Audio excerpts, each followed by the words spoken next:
আসসালামু আলাইকুম। কি অবস্থা সবার? সবাই কেমন আছেন? সবাইকে ওয়েলকাম করছি আমার নতুন একটি লং ভিডিওতে। তো আমার লং ভিডিওগুলো আপনাদের কাছে কেমন লাগে অবশ্যই কমেন্টস করে জানাবেন।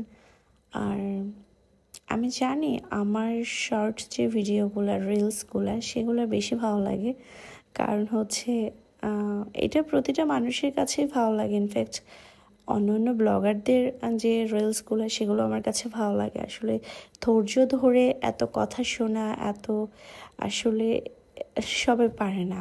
আর এখন ম্যাক্সিমাম মানুষই হচ্ছে স্কিপ করে যায়। যাই হোক, তো আমার অনেক আপুরা ভাইয়ারা আমার ভিডিও পছন্দ করছে, স্পেশালি রান্নার ভিডিওগুলো। আলহামদুলিল্লাহ অনেক ভালো রেসপন্স পাচ্ছি। ইউটিউব পেজ দুটোতেই অনেক ভালো রেসপন্স পাচ্ছি।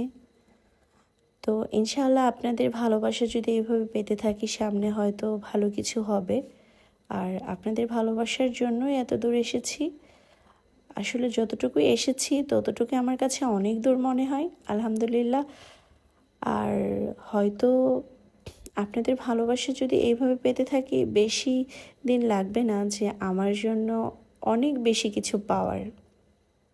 আল্লাহ ভরসা, ইনশাআল্লাহ আল্লাহ ভালো কিছু করবে। তো যাই হোক, চলেন আপনাদেরকে নিয়ে রান্না করি। আজকে আমি রান্না করব মিষ্টি কুমড়া দিয়ে বড় চিংড়ি মাছ। তো এই তো দেখতেই পাচ্ছেন, প্রথমে হচ্ছে আমি সব ধরনের মশলা কষিয়ে নিয়েছি। সাথে হচ্ছে আমি এটাতে অ্যাড করেছি একটু শলক সজের পাতা। শলক সজের পাতায় একটা অন্যরকম একটা স্মেল থাকে, সেটা লাউ ধরনের বা যে মিষ্টি কুমড়া বা লাউ এই ধরনের সবজিগুলোতে ইউজ করলে একটা অন্যরকম ফ্লেভার আসে। দ্যাটস ওয়াই আমি এটা ইউজ করি, আমার কাছে আসলে ভালো লাগে।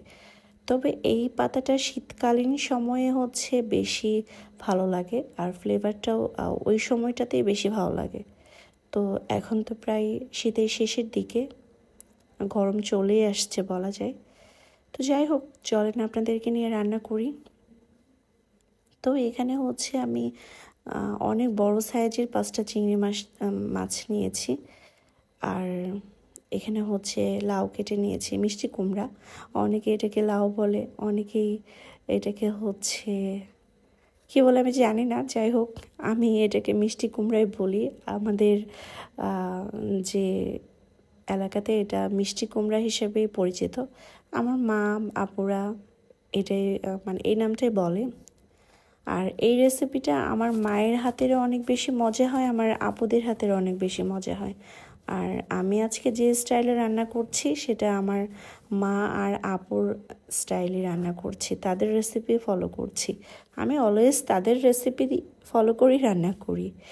তো জানি না আপনাদের কাছে আমার ভিডিওগুলো কেমন লাগে, অবশ্যই কমেন্টস করে জানাবেন। ভালো মন্দ যেটাই হোক সেটাই আমাকে জানাবেন। তো যাই হোক, আমার ভিডিওটা যদি ভালো লাগে অবশ্যই লাইক কমেন্ট শেয়ার করবেন। সবাই ভালো থাকবেন। আল্লাহ হাফেজ।